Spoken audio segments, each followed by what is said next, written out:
Communist party శతవార్షికోత్సవాలు December 26వ తేదీ నాడు దేశవ్యాప్తంగా అన్ని రాష్ట్రాల్లో కూడా ఘనంగా జరుపుకున్నాం. దీని ముగింపు సభ జనవరి 18వ తేదీ నాడు లక్షలాది మందితో ఖమ్మం నగరంలో జరుపుకోబోతూ ఉన్నాం. ఈ జాతీయ స్థాయిలో ఈ ముగింపు సభలు ఖమ్మంలో జనవరి 18న జరుపుకుంటున్న సందర్భంలో మా పార్టీ జాతీయ ప్రధాన కార్యదర్శి డి రాజా గారితో పాటు జాతీయ నాయకులందరూ కూడా ఆ సభలో పాల్గొంటూ ఉన్నారు. అదేవిధంగా ఈ సందర్భంగా జనవరి 20వ తేదీ నాడు వివిధ వామపక్ష పార్టీల నాయకులందరూ కూడా ఆహ్వానించి ఒక సెమినార్ కూడా ఏర్పాటు చేస్తూ ఉన్నాం. ఈ సెమినార్లో మా పార్టీ జాతీయ సమితి సభ్యులందరూ కూడా పాల్గొనబోతూ ఉన్నారు. అన్నిటికంటే ముఖ్యంగా ఇవాళ దేశవ్యాప్తంగా జరుగుతున్న రాజకీయ పరిణామాలపైన, ప్రభుత్వం కేంద్ర ప్రభుత్వం తీసుకుంటున్న ఆంక్షలపైన, వారి పాలసీలపైన కూడా 4 రోజుల పాటు జరిగే ఆ సమావేశంలో చర్చించబోతూ ఉన్నాం. ఎందుకంటే గ్రామీణ ఉపాధి హామీ పథకాన్ని ఆనాడు యూపీఏ ప్రభుత్వం వామపక్షాలపై ఆధారపడిన ప్రభుత్వం ఉన్న సందర్భంలో కమ్యూనిస్టుల ఒత్తిడి మేరకే ఆ స్కీమ్ తీసుకురావడం జరిగింది. దేశవ్యాప్తంగా కోట్లాది మంది వ్యవసాయ గ్రామీణ పేదలకు ఇంతో ఈ మధ్యకాలంలో కొంత ఉపాధి దొరికింది. దాన్ని పూర్తి స్థాయిలో ఎత్తివేయడానికి ప్రభుత్వం నిర్వీర్యం చేయడానికి ప్రయత్నం చేస్తారు. అందులో భాగంగానే ఇవాళ గతంలో ఏమంటే 90% నిధులు కేంద్ర ప్రభుత్వం సమకూర్చేది. ఇప్పుడు దాన్ని 60%కి కుదించారు. రాష్ట్ర ప్రభుత్వాలు 40% భరించాలని కోరుతూ ఉన్నారు.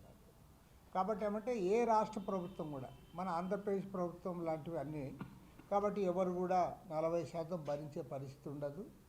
రాబోయే రోజుల్లో గ్రామీణ ఉపాధి హామీ పథకానికి మంగళం పడడానికి అందరూ సిద్ధమైపోతూ ఉన్నారు.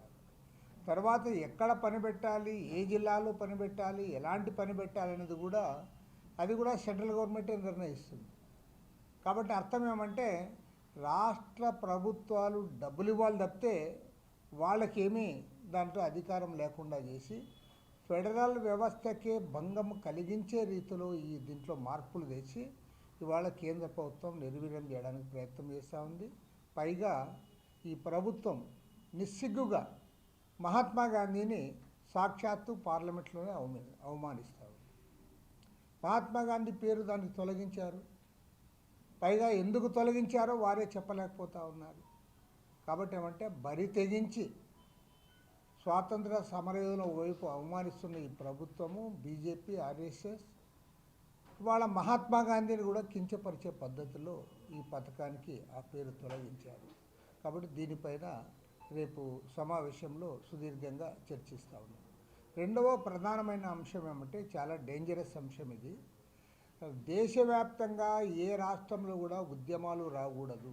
ఉద్యమాల్లో ఎవరు పాల్గొంటూ ఉన్నారు, ఉద్యమాలకు ఎవరు ప్రేరణ ఇస్తూ ఉన్నారు, తెర వెనక ఎవరు పనిచేస్తూ ఉన్నారు, దీనికి థింక్ ట్యాంక్ ఏమి, వీళ్ళకి ఎవరు తోడ్పడుతున్నారు, వీటన్నిటిపైన కూడా గత 50 సంవత్సరాలుగా అంటే 1974 నుండి దేశవ్యాప్తంగా ఏ రాష్ట్రాల్లో ఏ ఉద్యమాలు వచ్చాయి, ఆ ఉద్యమంలో ఎవరు పాల్గొన్నారు, తెర వెనకుండి ఎవరు నడిపించారు, ప్రత్యక్షంగా ఎవరు నడిపించారు, వీటన్నిటిపైన కూడా వారు ఇవాళ ఇంటెలిజెన్స్ నివేదికలను తెప్పించి దానిపైన రీసెర్చ్ చేసి భవిష్యత్తులో దేశవ్యాప్తంగా ఎలాంటి ఉద్యమాలు కూడా రాకుండా చేయాలనే ఉద్దేశంతో ఈ ప్రభుత్వం కుట్రబన్ని ప్రజాస్వామ్యాన్ని పాతిపెట్టే పద్ధతుల్లో ప్రజల యొక్క కనీస హక్కు, సమ్మె హక్కు అనేది ప్రజాస్వామిక హక్కు, అది దాన్ని కాలరాచే పద్ధతుల్లో ఇవాళ ఈ ప్రభుత్వం చర్యలు చేపడతా ఉంది. కేంద్ర ప్రభుత్వం తీసుకుంటున్న ఈ వైఖరిని నిరసించాలి. ప్రజాతంత్రవాదులందరూ కూడా ఖండించాలి. ట్రేడ్ యూనియన్స్, ప్రజా సంఘాలు అందరూ కూడా దీన్ని పూర్తి స్థాయిలో ఎదిరించాలని చెప్పి కూడా ఈ సందర్భంగా విజ్ఞప్తి చేస్తూ ఉన్నాం. మన రాష్ట్రంలో ఇవాళ చంద్రబాబు నాయుడు గారి ప్రభుత్వం కూడా అదే చేస్తూ ఉంది. అక్కడ ఎన్డీఏనే, ఇక్కడ ఎన్డీఏనే అంటే ఏందో మేలు చేస్తారనుకుంటా ఉన్నారు. ఏం మేలు కాదు. ఇవాళ అనకాపల్లి రైతు సంఘం ప్రధాన కార్యదర్శి అప్పలరాజు గారు ఆయన చేసిన నేరమేమి? ఆయన చేసిన నేరం అంతా ఒక్కటే. ఆ బల్క్ డ్రగ్ ఫ్యాక్టరీ ఏదైతే తెస్తూ ఉన్నారో అది అక్కడున్న మత్స్యకారులు, స్థానికులు, నిర్వాసితులు, రైతులు వారు వ్యతిరేకిస్తూ ఉన్నారు కాబట్టి దానికి ఆయన మద్దతు ఇస్తూ ఉన్నాడు. వారు వ్యతిరేకిస్తున్నారు, దానికి నాయకత్వం వహిస్తున్నాం అనే దాంతో ఆయన పైన నువ్వు పీడీ యాక్ట్ పెడతావు, పీడీ యాక్ట్ పెట్టి తీసుకుని పోయి జైల్లో పెడతానంటావు. కాబట్టి చంద్రబాబు నాయుడు గారు సమాధానం చెప్పాలి. మీరు ప్రతిపక్షంలో ఉంటే మీకు ప్రజాస్వామ్యం కావాలి, మీరు అధికారంలో ఉంటే మీరే ప్రజాస్వామ్యాన్ని కూని చేస్తారు. ఇంతకంటే ఘోరమైన విషయం ఇంకోటి ఉంది అని నేను అడుగుతూ ఉన్నా. ఇవాళ పైగా ముఖ్యమంత్రి గారు కోరుతా ఉన్నారు, రాష్ట్ర వ్యాప్తంగా పోలీసులు అనుసరిస్తున్న వైఖరి పైన కూడా సమీక్ష చేయండి. ఇవాళ పోలీస్ వ్యవస్థ రాష్ట్రంలో నిర్వీర్యమైపోతూ ఉంది. ఎవరు అధికారంలో ఉంటే వాళ్ళ బ్యాగులు మోయడానికి పోలీసులు అయితే ఇంకా ఎందుకు దానికి ఒక సపరేట్ వాళ్ళకి కాకి డ్రెస్ ఎందుకు? వాళ్ళకి ముందుగానే మీరు ఏ పార్టీ అధికారంలో ఉంటే వాళ్ళ డ్రెస్సులు వేసుకొని తిరగమని చెప్పండి. గతంలో మేము కలిసి కూడా విమర్శించాం. జగన్మోహన్ రెడ్డి గవర్నమెంట్ ఉన్నప్పుడు పోలీసులందరూ కూడా వాళ్ళు పొద్దు పొడుస్తూనే ఇండ్ల దగ్గర వచ్చి కాపలా కాసేవాళ్ళు, హౌస్ అరెస్టులు చేసేవాళ్ళు, ప్రధానికి ఎవరిని రానిచ్చేవాళ్ళు కాదు. అప్పుడు అందరం కూడా తప్పు పట్టాం. కానీ ఇవాళ మీరు అధికారంలోకి వచ్చిన తర్వాత కూడా అదే కొనసాగుతూ ఉంది. ఒక రైతు నాయకుడు అది బల్క్ డ్రగ్ ఫ్యాక్టరీకి వ్యతిరేకంగా ప్రజలందరూ అక్కడ వ్యతిరేకిస్తూ ఉంటే, తిరగబడతా ఉంటే దాంట్లో ఆయన పాల్గొన్నాడనే ఉద్దేశంతో మీరు పీడీ యాక్ట్ పెడతా ఉన్నారంటే దీన్ని పూర్తిగా ఖండిస్తూ ఉన్నాము. ప్రజాతంత్రవాదులందరూ కూడా దీన్ని ఖండించాలని చెప్పి కూడా ఈ సందర్భంగా మనవి చేస్తూ ఉన్నాం. అదేవిధంగా విధానాల విషయంలో కూడా ఇవాళ చంద్రబాబు నాయుడు గారు నరేంద్ర మోడీకి వారసుడు కాదు, ఆయనకంటే 4 ఆకులు ఎక్కువ చదివినని మాత్రం ప్రవర్తిస్తూ ఉన్నాడు. ఎందుకంటే నాకు తెలిసినంత వరకు భారతదేశంలో గవర్నమెంట్ కాలేజీలు పీపీపీ కింద ప్రైవేట్కి ఇస్తామన్నది నేను ఎక్కడ వినలేదు. వాళ్ళు ప్రైవేట్ వాళ్ళు కాలేజీలు తెచ్చుకున్నారు, వాళ్ళ సొంతంగా ల్యాండ్స్ కొనుక్కొని వాళ్ళు ఖర్చు పెట్టుకొని వాళ్ళు కాలేజీలు పెట్టుకున్నారు, అది మేము చూసాం తప్పితే. అరే మీరు ఇక్కడ గవర్నమెంటే ల్యాండ్స్ ఇచ్చింది, గవర్నమెంటే చాలా వరకు బిల్డింగ్స్ కట్టారు, పైగా 2 ఏళ్ల పాటు జీతాలు కూడా గవర్నమెంటే ఇస్తుందట, 2 ఇయర్స్. మేనేజ్మెంట్ మాత్రం ప్రైవేటు, వాడు ఎంత వసూలు చేయాలని నిర్ణయించుకొని వారు వసూలు చేసుకుంటారు. పైగా నాకు అర్థమే కాలే, లోకేష్ తర్వాత ఇతర మంత్రులందరూ కూడా చెప్తా అన్నారు, ఆ సత్యకుమార్ యాదవ్ అందరూ కూడా ఏమంటే మనం సరిగా నడపలేము గవర్నమెంటు, ప్రైవేట్ వాళ్ళైతే బాగా నడుపుతారు అని. మరి మీ లోకేష్ కాన్స్టిట్యున్సీ మంగళగిరిలోనే ఎయిమ్స్ ఉంది, ఎయిమ్స్ గవర్నమెంటే నడుపుతోంది. మరి బ్రహ్మాండంగా ఉంది అక్కడ వైద్య సౌకర్యం. అసలు మీరు ఎప్పుడన్నా పోండి ఫుల్ రష్ ఉంటుంది. అందరూ కూడా రోగులందరూ కూడా మాకు ఇక్కడ బ్రహ్మాండంగా ఉందని చెప్తున్నారు. మరి మంత్రులు ఎక్కడైనా ఎయిమ్స్కి పోయినారో లేదో ఒకసారి మంత్రులు పోయి రావాలి వాళ్ళు కూడా. మీరు ఎయిమ్స్లో బాగుందని వాళ్ళు చెప్తా ఉంటే మనం గవర్నమెంట్ మంచి వైద్య సేవలు అందించలేము, ప్రైవేట్ వాళ్ళైతే బాగా ఇస్తారంటే మరి ఏ ప్రైవేట్ హాస్పిటల్లో మీకు బాగా చూశారో అంటే అది వారే చెప్పాలి. మరి అంటే ఓన్లీ డబ్బులు ఉన్న వాళ్ళకే వైద్యం దొరకాలి, డబ్బు లేని వాళ్ళందరూ కూడా వాళ్ళు ఏమైనా పర్వాలేదనే స్థాయికి మీరు వచ్చారు. సాక్షాత్తు యూనియన్ గవర్నమెంట్ హెల్త్ సెక్రటరీగా పనిచేసినటువంటి కె సుజాతారావు గారు ఆమె చాలా స్పష్టంగా చెప్పింది, ఆంధ్ర రాష్ట్రంలో పెద్ద తప్పు చేస్తున్నారు, మీరు వైద్య రంగాన్ని, హాస్పిటల్స్, మెడికల్ కాలేజెస్ అన్నీ కూడా మీరు ప్రైవేట్కి అప్పచెప్తా ఉన్నారు, ఇది సరైంది కాదు, రాబోయే రోజుల్లో ప్రజలు తీవ్రంగా నష్టపోతారు, వైద్య సేవలు అందడం కష్టమవుతాయి, అదేవిధంగా సాధారణ పేద మధ్యతరగతి వర్గాల విద్యార్థులు వాళ్ళ పిల్లలందరూ కూడా నష్టపోతారు, అంత ఖర్చు పెట్టలేరు అని చెప్పి వాళ్ళు స్పష్టంగా చెప్తా ఉన్నారు. మీకు ఏమాత్రం కూడా మీరు ఇది చేయడంలే, మీరేమీ ప్రైవేట్కి అప్పచెప్పాలి. ప్రైవేట్కి చివరికి అబాస్ పాలయ్యాడు మంత్రి, టెండర్లు వేస్తే ఎవరు రావడంలే, అవాస్తవాలు మాట్లాడుతూ ఉన్నారు, వస్తున్నారు వాళ్ళు వస్తున్నారు వీళ్ళు వస్తున్నారని. నేను ఒకటే అడుగుతా ఉన్నా, పీపీపీ పేరు మీదుగా మీరు ప్రభుత్వ ఆస్తులను ప్రైవేటుకి కట్టబెడతా ఉన్నారు, ప్రైవేటు వ్యక్తులకు దోచిపెడతా ఉన్నారు, మీ ఆత్మీయులకు బొజ్జ నింపుతూ ఉన్నారు.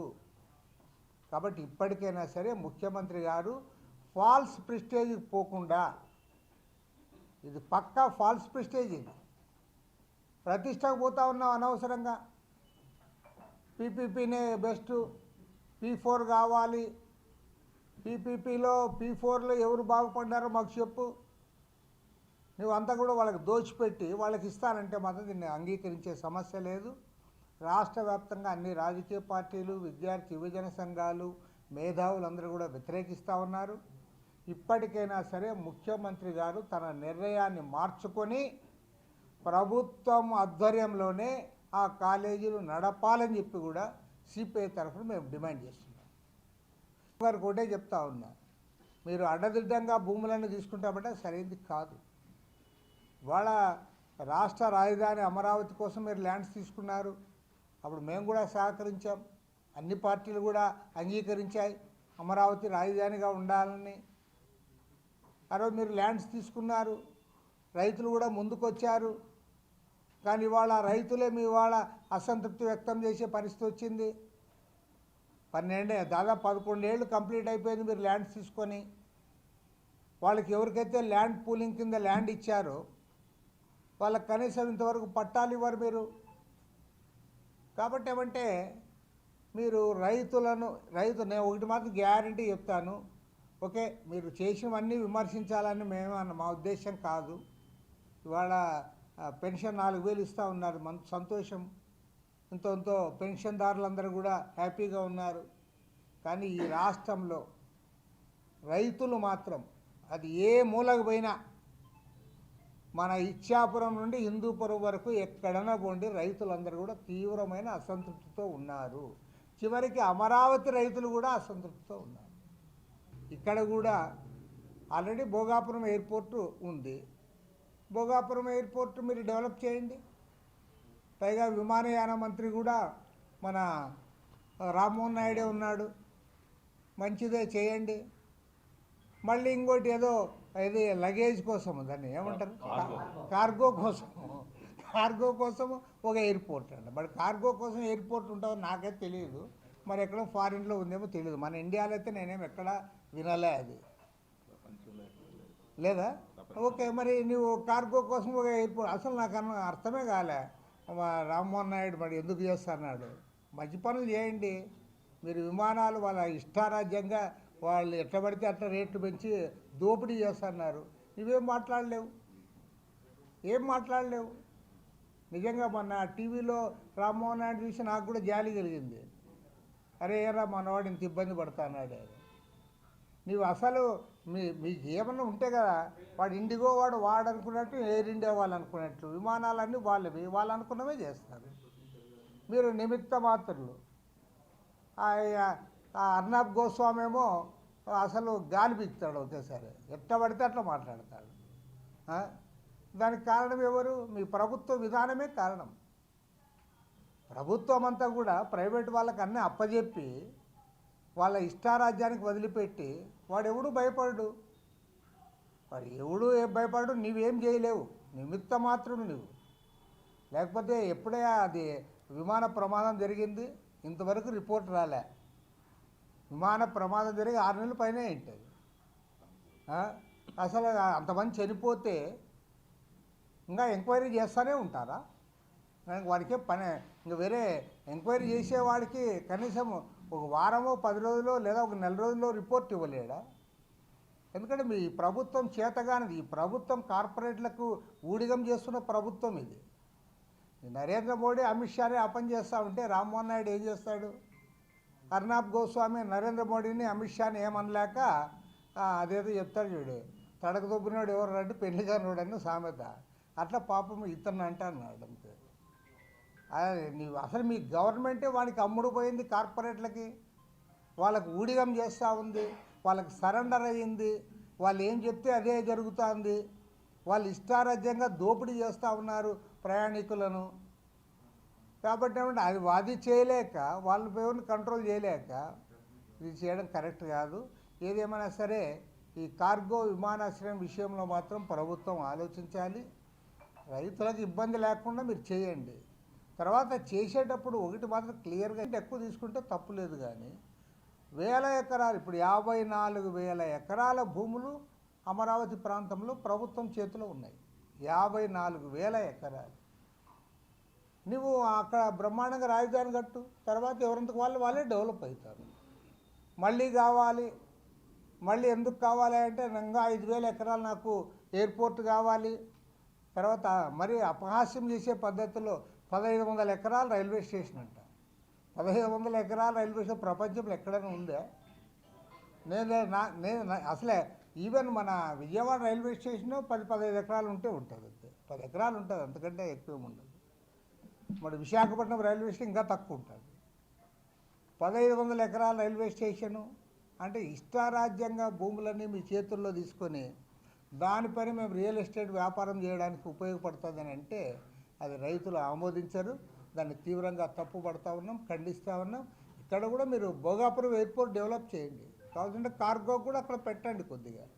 అంతేగాని ఇక్కడోటి చేస్తాము అక్కడోటి చేస్తాము, కార్గోకు విమానాశ్రయము అది కూడా ల్యాండ్స్ తీసుకుంటామంటే కరెక్ట్ కాదు. ఈవెన్ ల్యాండ్స్ తీసుకునే విషయంలో, ఈవెన్ థర్మల్ ప్రాజెక్టు విషయంలో కూడా ప్రభుత్వము అన్ని పక్షాలతో చర్చించాలి, రైతులతో చర్చించాలి. చర్చించిన తర్వాతనే నిర్ణయాలు తీసుకోవాలని చెప్పి కూడా సిపిఐ తరఫున ప్రభుత్వాన్ని డిమాండ్ చేస్తున్నాం. అదే అప్పలరాజు మన అనకాపల్లి జిల్లా రైతు సంఘం ప్రధాన కార్యదర్శి, సిపిఎం జిల్లా కార్యదర్శి వర్గ సభ్యుడు ఆయన పైన అనవసరంగా, ఆయన మీద ఏం లేదు, ఆయన బల్క్ డ్రగ్ ఫ్యాక్టరీకి వ్యతిరేకంగా అక్కడ స్థానికంగా మత్స్యకారులు రైతులు ఏదైతే పోరాటం చేస్తూ ఉన్నారో ఆ పోరాటానికి మద్దతు ఇచ్చినందులకు ఇంతకంటే ఘోరమైన విషయం ఇంకోటి ఉంది అని నేను అడుగుతా ఉన్నా. చంద్రబాబు నాయుడు గారిని గురించే ఆలోచించాలి. ఇప్పుడు నువ్వు ప్రతిపక్షంలో ఉన్నప్పుడు ప్రజాస్వామ్యం కావాలంటావు, నీవు అధికారంలోకి వస్తేనే నీవే ప్రజాస్వామ్యానికి ఆటంకాలు కల్పిస్తావు. ఇంతకంటే ఘోరం ఏముంది? ఆ రోజు మీరు కూడా ఈ పోరాటాల్లో పాల్గొన్నారు. మరి మీ పైన పీడీ యాక్ట్ పెట్టింటే అప్పుడు జగన్మోహన్ రెడ్డి తప్పు, పీడీ యాక్ట్లు పెడతా అన్నాడు అంటావు. మీరు వస్తే మళ్ళీ మీరు పెడతారు. అసలు ఏం జరిగింది? నేను ఒకటే అడుగుతాను సూటిగా, అక్కడేమన్నా విధ్వంసం జరిగిందే? అక్కడ ఏమైనా బల్క్ డ్రగ్ ఫ్యాక్టరీ దానికి నిరసనగా వాళ్ళు ప్రశాంతంగా వారు ఉద్యమం చేపడితే మీకేమయ్యా సొమ్ము, మీకు గంటు పోయింది ఏమయ్యా? అసలు మీరు అక్కడ వాళ్ళ దగ్గర పోవాలో చెప్పాలి. ఇంకోటి కూడా అడుగుతా అన్నా, మీరు ప్రతిపక్షంలో ఉన్నప్పుడు ఏం మాట్లాడినారు? ఆ బల్క్ డ్రగ్ ఫ్యాక్టరీకి వ్యతిరేకంగా పాయకరావుపేట కాన్స్టిట్యున్సీ కదా, ఈమె ఇప్పుడు హోమ్ మినిస్టర్గా ఉన్న అనిత, ఆమె అప్పుడు ఏం మాట్లాడింది? తెలుగుదేశం నాయకులు అప్పుడు ఏం మాట్లాడినారు? జనసేన నాయకులు ఏం మాట్లాడినారు? మరి ఇప్పుడేం మాట్లాడుతున్నారు మీరు? కాబట్టి అంటే ప్రశ్నించే పవన్ కళ్యాణ్ కూడా ముందుకు రావాలి, దీన్ని ఖండించాలి. అంతేగాని అధికారం ఉంటే ఒక మాట, అధికారం లేకపోతే ఒక మాట మాట్లాడితే ప్రజలు హర్షించారు. తక్షణమే బేషరతుగా, మరో మాటలో చెప్పాలంటే అప్పలరాజుకి క్షమాపణ చెప్పి ఈ ప్రభుత్వం ఆయన్ని విడుదల చేయాలి.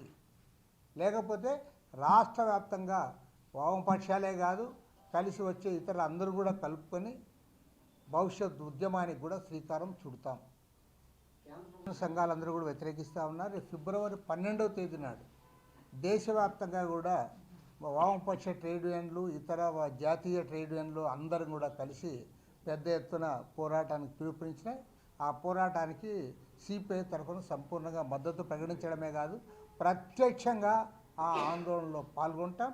ఎందుకంటే కొన్ని దశాబ్దాలుగా కార్మిక సంఘాలన్నీ కూడా పోరాడి సాధించుకున్న హక్కులను, చట్టాలను కాలరాచి ఈ 4 లేబర్ కోడ్ల పేరుతో వారు ఏదైతే ముందుకు తెస్తున్నారో దీన్ని పూర్తిగా వ్యతిరేకిస్తూ ఉన్నాం. జాతీయ కార్మిక సంఘాల పిలుపుకు కార్మికులు, ఉద్యోగస్తులే కాకోకుండా ప్రజలందరూ కూడా మద్దతు ఇవ్వాలని చెప్పి కూడా కోరుతాం. సార్, జాతీయ నాయకులుగా ఇప్పుడు దేశవ్యాప్తంగా కొన్ని పరిణామాలు మనం చూస్తున్నాము. సోషల్ మీడియాలో కూడా చాలా అవేర్నెస్ వచ్చింది, ప్రజలు కూడా తిరుగుబాటు భావజాలం అయితే ఉన్నారు. అలాంటి శక్తులు కానీ సిపిఎం, సిపిఐ, లేకపోతే ఎంఎల్ కానీ రకరకాలుగా వామపక్షాలు, ప్రజాతంత్రవాదులు వీళ్ళందరూ కూడా విడిపోయి ఉన్నారు. వీళ్ళందరూ ఒక యాక్టర్ టైప్ వచ్చే ఆలోచన కార్యాచరణ కానీ ఒక దీనిగా వెళ్ళే ఆలోచన ఏమైనా ఉందా? వెళ్ళి పోరాటం చేయగలరా? ఇప్పుడు బలమైన వ్యక్తిని ఢీకొనాలంటే మరింత బలంగా సంఘటన కావాలి. సో మీరందరూ విడివిడిగా ఉంటే ఎప్పుడు ఆయన్ని కొట్టగలరు? ఇవాళ ఈ దేశ ప్రజలు, దేశంలో ఉన్న కష్టజీవులు, కార్మికులు, రైతులు, ఉద్యోగస్తులు అందరూ కూడా, ప్రజలందరూ కూడా కోరుకుంటున్నది ఏమంటే వామపక్ష అభిమానులందరూ కూడా కోరుకుంటా ఉన్నారు.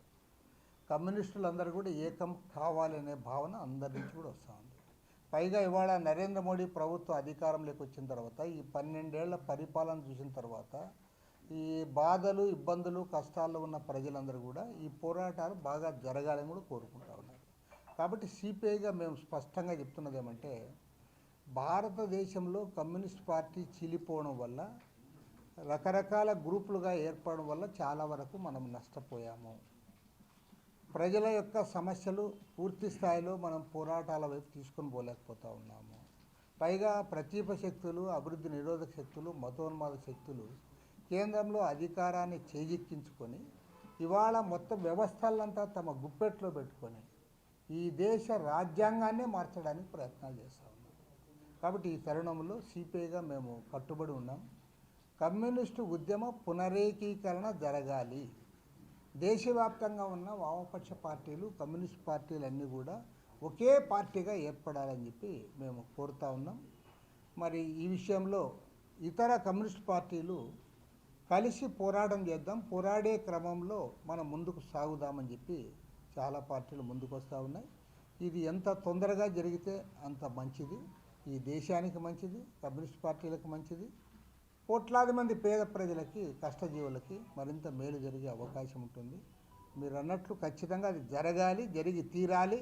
ఎంత తొందరగా జరిగితే అంత మంచిదని చెప్పి కూడా సిపిఐగా మేము అభిప్రాయం. ప్రైవేటైజేషన్ అనేది పూర్తి స్థాయిలో నరేంద్ర మోడీ ప్రభుత్వం దాన్ని ముందుకు తీసుకుపోతా ఉంది. ఇక్కడున్న గతంలో జగన్మోహన్ రెడ్డి ఉన్నప్పుడు, ఇప్పుడు చంద్రబాబు నాయుడు ఉన్నప్పుడు ఈ ప్రభుత్వాలు వీరు దానికి అనుకూలం కాకపోయినా సరే వాళ్ళకి సరెండర్ అయ్యే పరిస్థితుల్లో ఉంటున్నారు. అంటే ఎదిరించి పోరాడే పరిస్థితి కనపడడంలా. కాబట్టి మేము చాలా స్పష్టంగా చెప్తా ఉన్నాం, ముందు నుంచి కూడా చెప్తా ఉన్నాం, దానికి క్యాప్టివ్ మైన్స్ ఇవ్వండి. మీరేమంటా ఉన్నారు? మిట్టల్ ఫ్యాక్టరీకి క్యాప్టివ్ మైన్స్ కావాలని పోతా ఉన్నారు. ఒక ప్రైవేట్ ఫ్యాక్టరీకి క్యాప్టివ్ మైన్స్ ఇవ్వాలని చెప్పి ఇదే తెలుగుదేశం పార్టీ ఎంపీలు ఆయన కుమారస్వామి దగ్గరకు పోయారు. మరి ఇక్కడ విశాఖ స్టీల్ ఫ్యాక్టరీకి ఇవ్వండి, లేదా సెయిల్లో విలీనం చేయండి. మీరు అవి రెండు చేయకుండా వాళ్ళు ఏది నిద్రపోతున్నారు, వాళ్ళు ఏం సరిగ్గా పని చేయలేదని చెప్తే అది కరెక్ట్ కాదు. వాళ్ళు బ్రహ్మాండంగా పనిచేశారు కాబట్టి రికార్డు స్థాయిలో ఉత్పత్తి చేస్తూ ఉన్నారు, రికార్డు స్థాయిలో ప్రొడక్షన్ వస్తుంది అక్కడ. తర్వాత భారతదేశంలో టాటా స్టీల్ కంటే కూడా విశాఖ స్టీల్కి బ్రాండ్ ఇమేజ్ ఎక్కువ ఉంది. కాబట్టి పోరాడి సాధించుకున్న ఫ్యాక్టరీ ప్రైవేట్ పరం చేయడానికి అనుమతించేది లేదు. మరి ప్రభుత్వం దానికి క్యాప్టివ్ మైన్స్ ఇస్తే అది ఇప్పటికి ఇంకా బ్రహ్మాండంగా ముందుకు సాగడానికి అవకాశం ఉంటుంది. కానీ సిగ్గు లేకుండా మిట్టల్ ఫ్యాక్టరీ క్యాప్టివ్ మైన్స్ కావాలని కోరే పరిస్థితిని మాత్రం పూర్తిగా తప్పుపడతా ఉన్నాం, ఖండిస్తాం. మనము వెల్కమ్ చెప్తాను. కానీ నీవు తర్వాత ల్యాండ్ తీసుకోవడానికి కూడా మేము వ్యతిరేకించడం లేదు. ఇప్పుడు నేను చెప్తే కదా, అమరావతిలో ఆయన ల్యాండ్ తీసుకున్నాడు, అప్పుడు అందరూ నిజంగా ప్రజలు కూడా నమ్మకంతో, విశ్వాసంతో ఇచ్చారు. మరి ఇక్కడైనా సరే మీరు ఎక్కడైతే ఫ్యాక్టరీ పెడతామంటారు, మీరు అవసరాన్ని బట్టి చెప్పండి, ప్రజలను ఒప్పించండి, తర్వాత వారికి ఏమి కాంపెన్సేషన్స్ ఇవ్వండి. అదేవిధంగా ఎక్కడ ఏ ఫ్యాక్టరీ వస్తుందో అందులో నిర్వాసితులకు ఉద్యోగాలు ఇవ్వండి. మీరు ఆ పని చేయడంలే. విశాఖ స్టీల్ ఫ్యాక్టరీ పెట్టి దశాబ్దాలు గడిచిపోయినా ఇప్పటికి కూడా ఎవరైతే భూములు ఇచ్చారో వాళ్ళకి న్యాయం జరగలే. కాబట్టి మీ పైన విశ్వాసం అవుతుంది. మీరు వాళ్ళకి ఇచ్చి ఉంటే అన్ని వేల మందికి ఉద్యోగాలు ఇచ్చినప్పుడు ఆటోమేటిక్గా వాళ్ళకు న్యాయం జరిగిండేది కదా. కాబట్టి ఏమంటే భూములు అసలు పరిశ్రమలకు భూములు ఇవ్వకూడదు అనేది మా ఉద్దేశం కాదు, ఇవ్వాల్సిందే. కానీ మీకు ఎంత అవసరమో అంత తీసుకోండి. నీకు 50 ఎకరాలు కావాలనుకో, నీ 60 తీసుకో, తప్పేంలే. 500 ఎకరాలు కావాలి, ఇంకొక 100 ఎకరాలు ఎక్కువ తీసుకో. అంతేగాని 500 ఎకరాలు కావాలంటే పక్కన సున్నా పెట్టి 5000 ఎకరాలు తీసుకుంటాం అని ఊరికి ఇట్లా మ్యాప్ పెట్టి అట్లా చేసి దాన్ని వ్యతిరేకిస్తాం. Local to global news at your fingertips. మీ చేతిలో ఒక ఆయుధం. Download R TV app. Media legend Ravi Prakash is back.